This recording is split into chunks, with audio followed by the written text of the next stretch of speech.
0 sampai 1 miliar pertama jualan di TikTok Shop. Langkah-langkahnya harus kayak gimana sih? Gitu. Gua tahu sebagai seller, pasti semua pengen dong dapetin penjualan yang oke, penjualan yang bagus, bisa cuan banyak, dan lain sebagainya. Tapi lo tau nggak, ternyata kalau yang gua alamin ya, ternyata ada angka keramat yang maksud gua tuh kayak, itu tuh apa ya, tutup botol banget gitu kalau buat gua. Jadi kayak kalau lo bisa tembus, artinya bisnis lu bagus. Kalau lo nggak bisa tembus, artinya lo ada yang salah nih.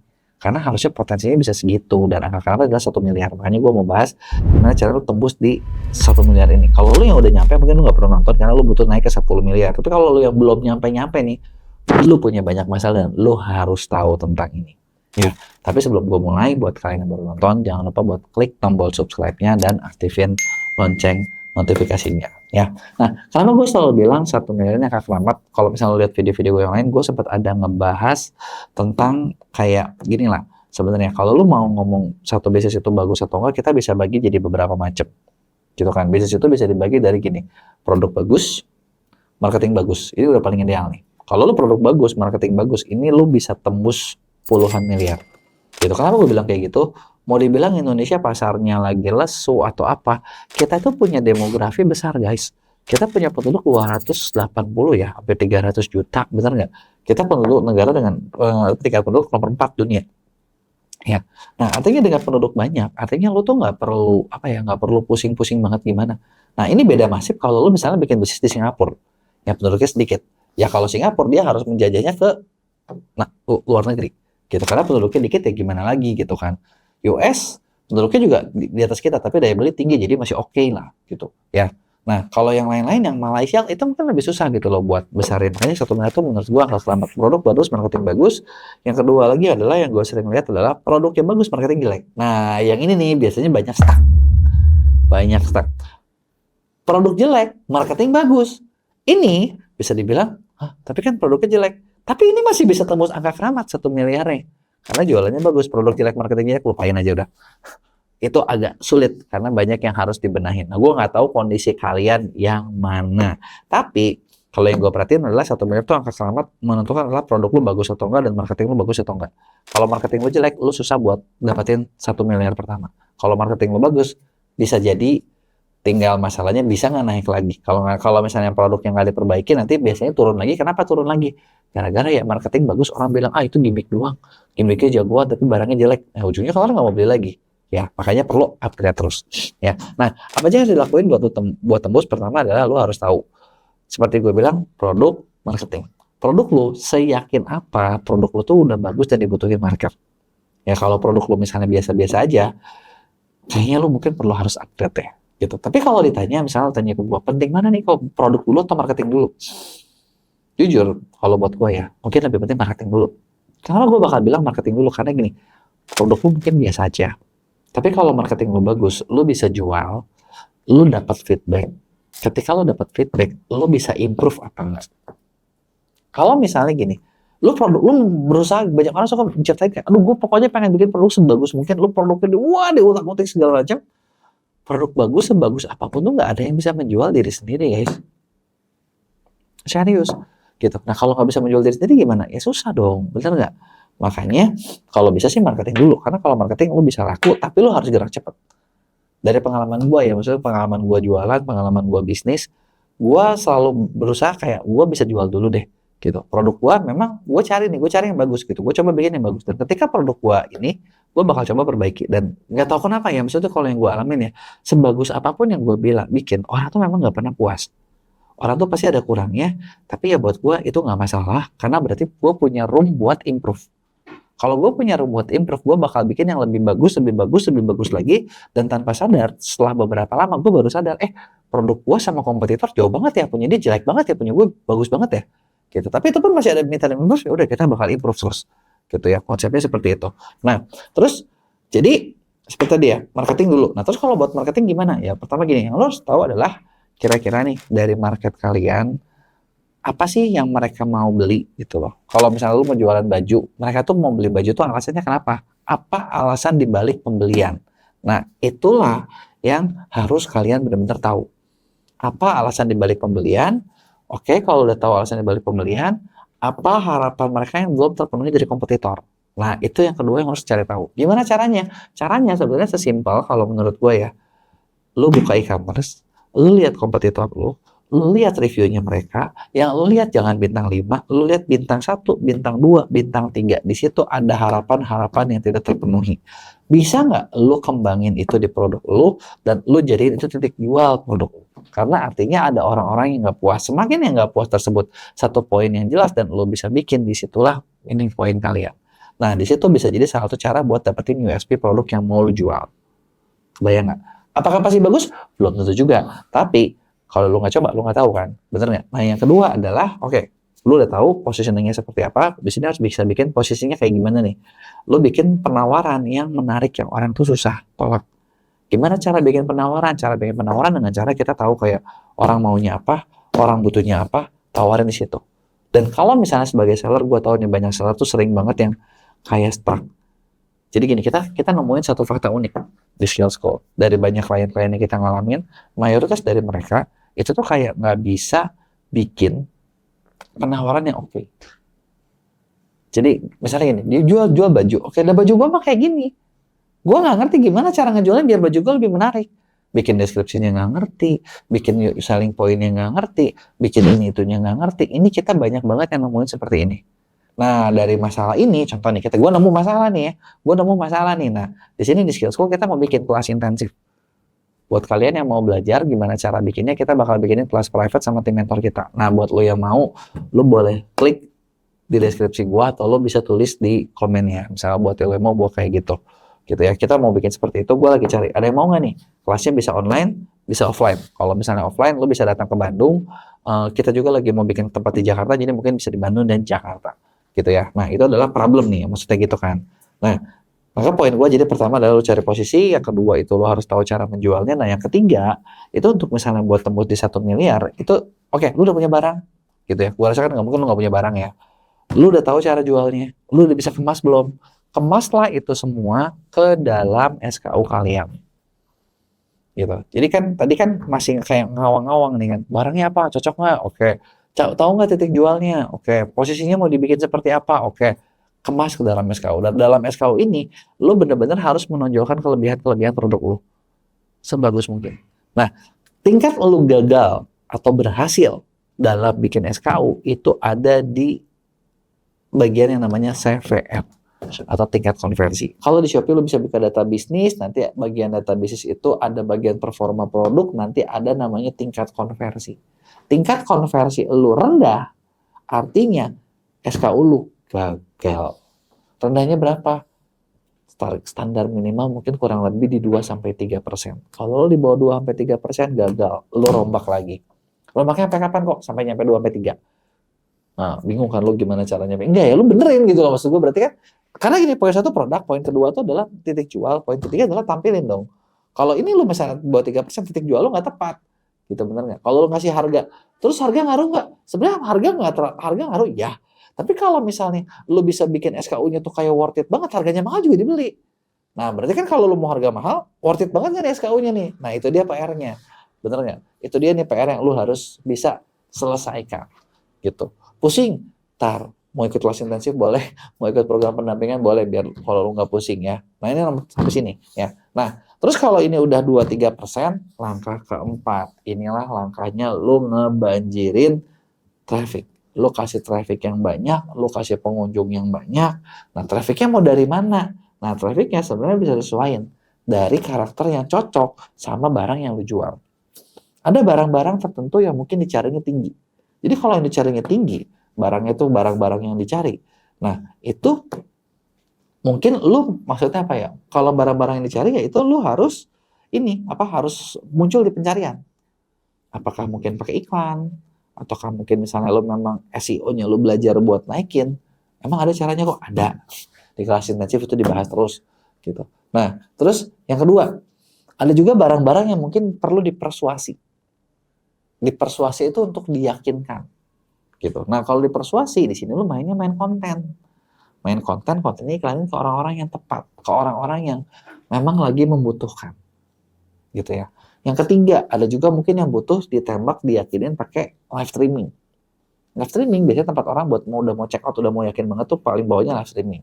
Yang keempat, lu bisa main affiliate buat membantu meyakinkan. Karena kenapa? Kalau kita semua yang ngomong, ya gue selalu bahas gini, kalau yang jual terus yang ngomong, orang itu nggak percaya. Kenapa? Karena itu kan kata lu. Penjual selalu bilang barangnya nomor satu. Nah, itu yang harus dicegah, ya. Makanya pakai live streaming. Keenam, bisa pakai iklan. Berikutnya lu juga bisa pakai paket-paket misalnya exposure yang ada di platform. Nah, ketika lu kasih traffic ini, yang berikutnya gue mau lu cek adalah tingkat konversi lu menurun apa enggak. Kalau lu nggak menurun, selesai. Tapi kalau misalnya nggak menurun, good. Menurun dikit nggak apa-apa lah. Nah, terus gimana caranya nyampe 1 miliarnya? Sekarang kita udah tinggal main hitungan matematika, udah paling gampang. Contoh gini, pertama, barang yang kalian jual, berapa bucket size-nya? Bucket size itu apa sih? Average order value. Sekali orang beli berapa? 100.000, 200.000, 500.000, 1 juta. Kenapa bucket size ini nentuin omset? Misalnya barang lu cepet sekali beli. Ya, menurut gua saran paling ideal adalah per penjualan lu perlu bikin orang tuh belinya cepet. 100.000 udah paling bottom. Kalau barang gua murah gimana? Bundling. Bikin paket-paket yang 100 ribuan. Jangan yang murah-murah banget. Kenapa? Kalau yang murah susah di iklannya nggak bisa untung. Beneran. Gitu ya. Dan sekarang gini, gua mau ngajak kalian mikir ya. 1 miliar. Lu bagi 1 juta. Harga per barangnya 1 juta. Lu cuma butuh berapa order? 1.000 sebulan. 1.000 lu bagi. 1.000 bagi 30. Berapa tuh? Cuma 30 orderan sehari. Lebih make sense, ya. Kalau barang 1 juta.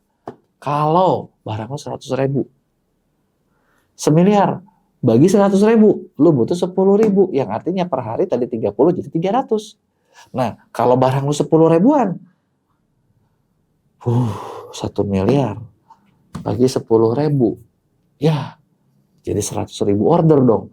Sehari 3.000 order dong. Buset, admin packing lu harus berapa banyak. Tapi kalian sadar gak sih? Dari sini, poin yang gue bahas adalah harga makin murah, bukan berarti untung lu makin banyak. Kerepotan lu semakin banyak. Harga makin mahal, kerepotan lu semakin sedikit. Karena tadi dihitung, packing 30 sama 300 sama 3.000. Pusing mana coba? Kemungkinan errornya 30, 300, 3.000. Mana yang lebih pusing? Lu bisa jawab sendiri kan? Nangkep kan poin gue kan? Nah, kurang lebih seperti itu. Ya, nah, kenapa sekarang kita tinggal main hitung-hitungan? Misalnya barang lu harganya 100.000 deh, kan tadi gue bilang 100.000 ya, paling bottom ya. Berarti target order lu sehari 300, bener nggak? Barang lu 100.000. Nah, sekarang gini, iklan kali kamu butuh berapa nih buat dapat 300 order sehari? Ya, pengunjungnya harus berapa? Kan 300 order.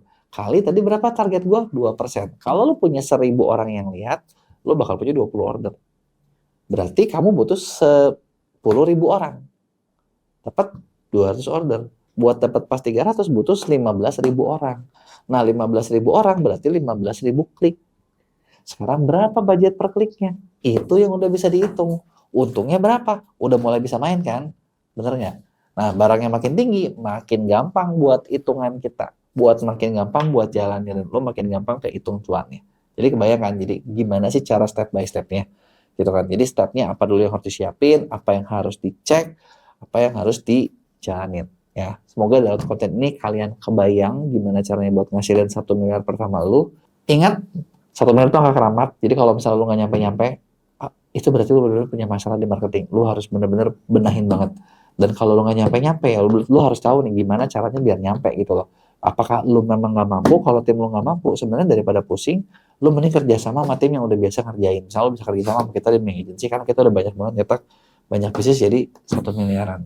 Gitu ya. Kalau ada yang mau tanyain, jangan lupa tulis di komen, jangan lupa buat like dan share. Gue mau bagiin satu rahasia simpel yang mungkin bisa ngerubah nasib iklan kalian atau nasib penjualan TikTok Shop kalian selamanya. Jadi buat kalian yang belum tahu, jadi kemarin ini gue diundang sama TikTok. Jadi kebagian dari salah satu dari perwakilan top agency Indonesia buat ikutan TikTok Summit untuk periklanan se-Asia Tenggara. Dan ada satu bagian yang menurut gue itu menarik banget dan banyak orang tuh kayak nggak tahu gitu loh, nggak tentang itu seperti apa.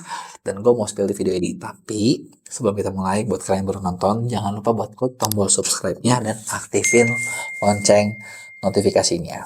Jadi gini, banyak banget seller yang sering ngalamin ketika iklan di TikTok gitu ya. Ini khusus TikTok Shop itu kayak, oke, di awal kadang ada yang, nasibnya itu ada beberapa macam. Ada yang dari awal, yaudah nggak pernah dapat gagal, nyerah. Ada yang dari awal pernah bagus, pernah bagus, pernah lumayan, pernah jalan. Udah gitu makin lama ROAS-nya turun terus. Kesel, gitu ya. Ada lagi nih, yang ketiga, gitu ya. Yang ketiga itu adalah kadang di awal kita nggak terlalu bagus, makin lama makin bagus dan ROAS-nya makin murah. Dan banyak orang biasanya pengennya ketiga, bener nggak? Dan sebenarnya yang paling ideal itu kan adalah begitu lo ngiklan lo bisa dapat hasil bagus dan lo bisa scale up terus, penjualan lo naik dan wah, lo jadi sultan. Gue tau semua orang pasti ngarepin yang keempat, bener nggak? Tapi gue nggak tahu, sebenarnya gue pengen tahu, tanya dulu nih, kalian ada di posisi nomor berapa? Coba kasih tahu gue, tulis di komen. Nanti mungkin gue bakal kasih beberapa clue-clue tambahan buat nomor-nomor tertentu ya. Gue bisa bikinin, lu kasih tahu ceritain di komen ya. Nah, itu adalah masalah-masalah yang dialamin. Nah, kemarin di TikTok Summit, TikTok itu ngebahas tentang, jadi mereka punya kan, mereka tuh satu perusahaan yang gue lihat TikTok itu data driven banget, bener-bener ngelihat data, bener-bener memperhatikan A dengan B, B dengan C, dan banyak study case ini itu yang maksudnya mereka bagiin. Gitu. Jadi banyak banget insight yang gue dapet di situ, terutama ngurusin tentang iklan TikTok. Makanya di Mia sendiri kita bakal ada program baru, di mana program ini mungkin bisa ngebantu kalian dan kalian bisa coba gratis. Enak gak lo? Jadi yang mau lu tulis di komen ya. Gua karena gini loh, program ini terbatas dan ini masih panas banget. Ini kita baru dapat infonya dari ini ya, Singapura ya, dari pusatnya. Dan kayaknya jujur ya, dan maksudnya gue jadi perwakilan Indonesia, dan kayaknya kalau kalian cari kemana-mana nih, ke tempat lain nih, mungkin cuman gue doang yang bakal ngebagiin ini di level UMKM. Karena kenapa? Dari 10 agensi yang masuk di kemarin, itu semuanya ngurusin brand. Dan mereka nggak ada yang ngurusin UMKM. Oke, lanjut. Nah, terus apa nih topik yang gue mau bahas gini ya? Topik yang gue mau bahas adalah gini. Di TikTok, mereka tuh ngebedain iklan itu ada beberapa macam. Dan mereka punya satu istilah di mana yang banyak seller lakuin. Terutama UMKM Indonesia, gue tahu selalu mainnya ke sini. Mainnya apa? Kita tuh selalu coba iklan konversi, karena prinsipnya orang Indonesia adalah, seller Indonesia, kalau gue ngiklan 100.000, gue pengen dapat 200. Jangan sampai gue 100.000 nggak dapat untung. Bener nggak? Bener kan? Itu yang kalian harapin, dan mayoritas selalu jualan gitu. Iklan cepet, pengen dapat 200 gitu kan. Nanti udah gitu naikin lagi gitu kan. Dan biasanya orang Indo tuh semangat gini. Kita bakal jalan, kita bakal ngiklan sampai di titik tertentu di mana kita nyaman. Misalnya, lo dapat omset 500 juta dan lo udah cukup. Ya udah, gue pengennya iklan 20 juta, 30 juta, dapat 500 juta, dan itu pengennya diharapin jalan seterusnya seperti itu mengalir. Bener nggak? Itu kan yang diharapin. Dan faktanya, yang kalau yang udah ngalamin iklan, mungkin gini, pertama 20 juta dapat 500 juta, kedua 30 juta, keempat 40 juta, kok makin lama makin mahal gitu loh. Biayanya kenapa makin mahal, dan itu yang bikin kadang kita sebagai seller kesal. Emang ada nggak sih caranya? Sebenarnya caranya adalah dengan kita mengatur sedikit pembajetan. Ngatur sedikit pembajetan itu gimana? Ngatur pembajetan itu kayak gini. Jadi lu jangan cuman bikin buat iklan conversion. Iklan conversion doang, kalau istilah orang TikTok ya, orang dalam, mereka punya istilah namanya GMV game. Jadi lu main buat dapat GMV. Nggak salah memang. Tapi yang lu perlu tahu adalah ketika lu main dengan GMV game, lu tuh maksa TikTok buat, TikTok, lu cariin gua pembeli, gue punya budget segini, cariin gue pembeli gitu ya. Nah, ketika kayak gitu, orang yang beli produk kalian itu adalah orang-orang yang ketika mereka lagi lihat produk, mereka lagi lihat satu produk, mereka lagi nyari, gue butuh baju nih. Terus, ada nggak nih yang jual baju? Nah, terus nggak sengaja ketemu. Ini dia nih, yang lagi jual baju. Yaudah deh, gue beli deh. Produk kalian dibeli bukan karena bukan karena orang itu mau beli produk kalian, tapi karena mereka memang cuma lagi beli baju aja, dan lu kebetulan lewat di situ lalu dibeli. Pertanyaan gue, apakah setelah orang itu beli baju bakal beli baju lu lagi? Jawabannya enggak, men. Kenapa? Kebetulan doang. Gue pribadi pernah ngalamin. Gue ke Jakarta, gue mau ada meeting, gue lupa bawa baju. Kebayang gak? Jadi baju gue ketinggalan, gue bawa koper, terus koper gue kosong gitu. Tapi bukan baju ini sih, sebenarnya bukan buat baju rapinya sih ada, tapi gue nggak bawa baju sama sekali. Gue baju tidur gue nggak bawa, baju ini nggak bawa. Dan apa yang akhirnya gue beli? Gue buka e-commerce, gue beli. Bener nggak? Tapi gue beli buat apa? Yang penting bisa cepat, yang penting itu barang ada, bisa gue pakai gitu. Udah minimal gitu kan. Bener kan? Nah, ketika itu, dan gue beli yang gue bukan beli yang mahal, gue beli yang murah, yang penting ada, dekat, cepat gitu loh. Dan apakah gue bakal beli baju itu lagi? Tidak. Kenapa? Gue lagi kepepet aja, dan disitulah gue beli, dan kemudian dia iklan. Nah, kan poin gue. Nah, sedangkan sebenarnya apa yang harus dilakuin? Yang harus dilakuin adalah ketika lo main GMV game, itu tuh orang cuman kebetulan ketemu. Dan ketika lo main GMV game, itu tuh lo paksain terus. Algoritmanya makin lama makin lapar. Kenapa makin lapar? Karena gini, oke, gue udah kasih lo satu. Mana lagi nih gue harus nyari nih? Makin lama makin pusing, makanya biaya kos kalian makin lama makin mahal. Dan ketika lo lakuin ini, lo harus sadar ini tuh satu cara yang gampang banget ditiru kompetitor. Karena kompetitor ketika sama, oke, lo jual baju, setting lo gimana sih? Target lo gimana sih? Konten lo gimana sih? Yaudah, gue bikin aja. Gitu. Nah, hal ini beda kalau misalnya lo lakuin yang namanya branding. Gitu ya. Nah, hal ini branding. Nah, maksudnya apa? Di sini lu bukan cuma bikin GMV game, tapi lu bikin yang namanya brand fame istilahnya. Bangun branding kalian sendiri. Nah, dengan kalian bangun branding kalian sendiri, nah ini bakal bikin toko kalian ibaratnya gini, lu lebih diingat. Betul nggak? Kayak misalnya gitu, tadi gua ngomong baju ya, tapi kalau misalnya orang mau beli barang, Uniqlo, Zara, itu mereka punya branding sendiri di mana gua mau beli Uniqlo. Gua mau beli Zara. Udah bukan lagi gua mau beli baju. Ketika orang mau beli Uniqlo, orang mau beli Zara, orang mau beli apa, gitu karena itu bakal bikin nama kalian diingat. Nah, kadang seller tuh lupa ngelakuin hal ini. Nah, tapi kalau misalnya di awal branding, gue branding terus gak ada duit tuh, bener. Makanya gue bilang jangan lakuin itu. Nah, justru yang bener adalah lo lakuin JV game, lo lakuin fan konversi, dapat untung, lo sisihin mungkin kayak 20-30% dari ads budget, mulailah ngebangun branding, mulailah ngebangun consideration. Yang gunanya buat apa? Ngebangun kolam kalian supaya calon pasar kalian makin besar. Memperkenalkan brand lu apa sih? Kenapa lu harus pakai brand ini? Kenapa harus kayak gini? Dengan lu bikin seperti itu bakal bikin orang-orang tuh jadinya, oh ada ini tuh. Oh gue suka ya. Oh jadi seperti ini ya. Dan kolamnya, jadi harus sadar ya. Kayak misalnya ketika lu jualan ini, kalian tahu nggak? Pernah dengar pasti lihat dong gambar yang funnel marketing. Tahu ya? Yang kayak gini nih. Lu bikin nih gambarnya ya. Ketika lu konversi, lu kan selalu ngambil paling bawah. Bener nggak? Nah atasnya ini nggak pernah lu isi. Makin lama makin habis. Nah, lu isilah dengan kolam lu sendiri. Dengan cara apa? Misalnya bikin konten-konten edukasi, bikin konten-konten kelebihannya produk kalian apa gitu loh. Dan itu memang bukan, objektifnya juga bukan buat cari conversion. Tapi objektifnya memang buat tingkatin reach, buat tingkatin awareness, buat tingkatin consideration. Ibarat gini, kalau lu cuma jualan marketing, itu tuh ibarat lu cuma janji. Gue janji, gue bakal kasih gini. Nah, kalau branding, ya lu harus bukan cuma janji, lu memenuhi janjinya tersebut. Makanya ketika lo bangun branding, ngasih tahu kayak reaksi konsumen ketika terima produknya, gitu kan. Di awal dikasih brand, objektifnya bukan buat jualan, tapi ketika lo branding itu bakal nantinya meningkatkan ROAS dari iklan kalian. Dan ketika ROAS-nya meningkat, ROAS bawahnya meningkat, ini memang di sini nggak ada budget. Tapi ujung-ujungnya digabungin, itu rata-rata bakal jadi jauh lebih bagus dibandingin sebelumnya. Nah, dan itu juga bakal muncul kayak gini. Ini yang gue ngalamin ya. Gue tanpa sadar, waktu pas kapan kan gue lagi ngebangun website SEO ya. Website SEO gitu kan. Gue nyari nih. Gitu. Gue tanpa sadar gue udah lakuin ini. Branding buat gue bikin di Mea sendiri, Mea Agency. Gitu kan.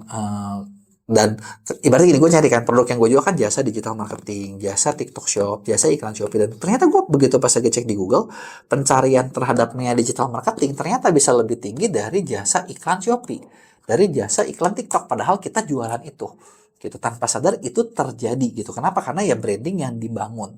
Jadinya kalau misalnya kalian mau dapat luas bagus, coba deh, udah mulai belum lo nge-branding? Atau gini, kalau lo nge-branding, tahu nggak gimana caranya? Ada nggak nih yang mau dibantuin? Karena gini, buat iklan branding itu ada beberapa macam. Misalnya kalau kalian misalnya bingung gimana caranya dan lo mau cobain sendiri, oke, tenang. Gue di Skill School, kita udah bikin program yang namanya program pendampingan. Dimana kita udah siapin banyak konsultan buat bantuin kalian, ngarahin kalau mau branding seperti apa, ininya seperti apa. Lo nggak usah pusing deh. Nanti lu tinggal eksekusinya. Atau kalau lu nggak mau pusing sama sekali, lu bisa kerja sama gue di Mea Agency. Kita yang kerjain semuanya buat lu. Nah, lu bisa lihat hasilnya seperti apa. Kurang lebih kayak gitu. Kalau ada yang mau lu tanyain, tulis di komen. Jangan lupa buat like dan share. Belum lama gue ketemu teman lama dan dia tuh nanya, bener nggak sih bisnis online itu buat semua orang? Gue kan udah tua, udah nggak bisa nih ngikutin perkembangan zaman. Dan ketika dia nanya, ternyata gue sadar, nggak cuma dia doang loh. Dan ternyata ketika gue ketemu teman-teman gue, apalagi ada yang lebih senior dari gue, mereka selalu menanyakan hal yang sama. Dan gue rasa mungkin banyak di antara kalian yang nanya juga nih, oke, gue udah jualan online, gue udah laku apa belum? Tapi pertanyaannya, emang bisa ya? Bisa nggak sih gue sukses sebagai seller online? Atau jangan-jangan bisnis online itu buat anak muda doang, buat Gen Z doang, dan nggak cocok buat Gen milenial masih pemudaan ya, buat Gen X atau mungkin bahkan boomers gitu ya. Di video ini gue mau jawab dan gue mau kasih clue-cluenya kayak gimana biar kalian bisa sukses di bisnis online. Tapi sebelum kita mulai, buat kalian yang baru nonton, jangan lupa buat klik tombol subscribe-nya dan aktifin lonceng notifikasinya ya. Dan jawabannya adalah sebenarnya gini sih, kalau ditanya bisnis online bisa buat semua orang atau enggak, jawabannya ya bisa iya, bisa enggak. Kenapa gue bilang gitu? Karena gini, iya buat kalian yang udah siap buat jalanin, buat lu terus maju, buat lu jangan pantang menyerah, dan lu paham nih, lu bisa punya budget berapa dan gimana caranya buat jalan. Tapi enggak juga nih kalau misalnya lu nggak siap dengan semua itu. Maksudnya gimana sih? Maksudnya gini. Maksudnya adalah sebenarnya gini, kalau lu tanya bisnis online bisa buat semua orang atau enggak, sebenarnya pertanyaan bakal gue balik. Menurut lo yang namanya bisnis apakah bisa buat semua orang atau enggak? Karena gini, mungkin banyak banget kayak orang yang di luar yang ngomong kayak misalnya banyak coach yang wah semua orang tuh bisa sukses, semua orang tuh bisa bisnis, semua orang tuh bisa gini gitu. Tapi faktanya enggak men. Enggak gitu.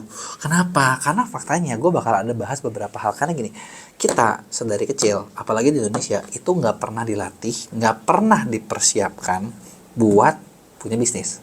Tapi kita dipersiapkan buat kerja. Ya kan? Kayak sekolah tuh ngajarin lo kayak gitu. Jadi kayak dari TK, SD, SMP, SMA, kuliah, udah kuliah lu cari kerja. Ada yang salah nggak? Nggak ada yang salah. Sama sekali itu fine. Bener nggak? Nah, ketika lo mulai bisnis, itu adalah mulai sesuatu yang bener-bener kayak apa ya? Mencoba sesuatu yang beda, dan di sini yang dibutuhkan tuh sebenarnya ada beberapa hal gitu ya.